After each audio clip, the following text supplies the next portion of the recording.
Assalamu alaikum wa rahmatullahi wa barakatuh, dear Steadfast Believers. Welcome to our next video in our series about Al-Asma'ullah Al-Husna. I hope you have had many opportunities to practice on the names of Allah, Ar-Rahman and Ar-Rahim since our last video. Through the mercy of Allah, we will continue today with the next 5 names of Allah. These are Al-Malik, Al-Quddus, As-Salaam, Al-Muhaymin and Al-Muhaymin. You remember that we said that we will talk about how you can make these names part of who you are? Well, can you tell me, what are you made up of? What are the parts that make up you? One way to think of it is to recognize that you are a body as well as a mind to think and a soul. Before you were born, while you were still in your mommy's womb, a soul was blown into your body. Then, when you die, that soul leaves your body again and returns to Allah. So today, when we talk about the names of Allah and how they should affect us, we will mention how it can affect our body, our mind, and our soul, inshallah. So let's start with the name Al-Malik, which means the king. Has anyone ever told you, do you think you are a king? Or perhaps they said, do you think you are a queen or something? Perhaps it is your mom, as she has to pick up your clothes every time you drop it on the floor. Why would she say that? Well, that's because kings and queens have servants to do these things for them. A king will even have an army to protect him. The Arabic word for king is Malik. But Allah is Al-Malik, as He is the greatest king who doesn't need any servants nor an army to protect him. So how does Al-Malik relate to you? What if I told you that you are also a king? All kings have a kingdom that they have control over. Your kingdom is your body, your mind, and your soul. That which makes up yourself. You have to be in control of these parts of yourself. When we talk about the next name of Allah, Al-Quddus, I will mention some examples of how to do this. The name Al-Quddus means the perfect one. Nothing and nobody is more perfect than Allah. His actions and His attributes are perfect. Allah never feels pain, never gets sick or dies. We can't say that about ourselves, so we can never be perfect like Allah. But Allah wants us to try to do things really well. In other words, He wants us to strive towards excellence in whatever we do. For example, in looking after our bodies, He wants us to not overeat, and also to exercise our bodies through walking, riding our bikes, playing in the park, playing sports. So, you are living the name Al-Malik when you control what you eat, and you are living the name Al-Quddus when you work towards keeping your body healthy. Similarly, with your mind, you can control your thoughts.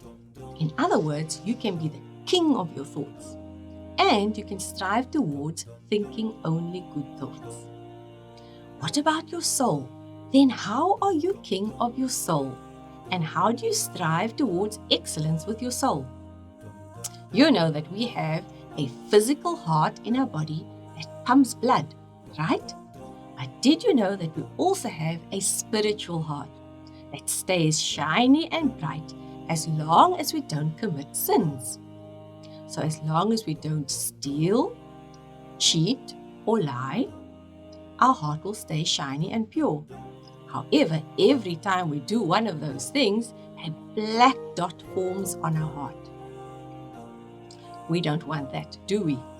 We want to be in control of our actions and thoughts so that we don't blacken our hearts and rather keep it pure. If we keep our hearts clean and pure, then our souls will be pure. Did you know that Allah loves those who are pure as He is pure? So, with a pure body, mind and soul, Allah will most certainly love us. Knowing that Allah loves me will surely bring peace to my heart, which brings me to the next name of Allah, As-Salaam, the giver of peace. When we greet each other, we say, Assalamu alaikum, may peace be upon you. Well, Allah wants us to be peaceful believers who live in peace with one another. In other words, we never fight amongst each other, we don't have jealousy, we don't have hatred. We should strive to have that peace in our hearts as well as in our bodies. What do you think you call it when there's no peace in your body? When there's no ease in your body? Yes, we'll have dis-ease or disease. Subhanallah. So how does Allah reward us for being peaceful believers? With the abode of eternal peace, Jannah. Do we live in such a world now where there is peace and everyone is safe and secure? Definitely not. But we have Allah to help keep us safe and secure, as He is Al-Muhaymin, the giver of safety and security. Allah has created our bodies to keep us safe. We have 5 senses that can sense danger. For example, our nose can smell if there's a fire around, or if that milk that we are about to drink has gone sour, so that we don't damage our tummies by drinking it. If we are faced with a vicious animal, we have strong legs to help us run away. Allah has created all animals with special features to keep them safe. For example, the tortoise, yes, he can retreat into his hard shell to keep him from dangers around him. Can you think what is the greatest thing that we must ask Allah to keep us safe from? I'll give you a clue. It's something that we find in the next life. Yes, Jahannam. We should ask Allah to keep us safe from Jahannam. Allah tells us in His words, La ilaha illallah is my fortress. Whoever enters my fortress is safe from my punishment. So saying the kalima tawheed, La ilaha illallah, will keep your iman strong, but will also keep your iman safe. So whenever you feel some kind of fear, you should call on Al-Muhaymin to keep you safe, to keep your family safe, and also to keep your deen safe. Allah can do all that and more because He can see all the dangers that lurk around us, as He is ever watchful, which is what the next name means, Al-Muhaymin, the ever watchful. Allah is ever watchful, so can keep us safe, but it also means that He can watch our actions all the time. So Allah wants us to be careful what we do with our body, our mind, and our soul.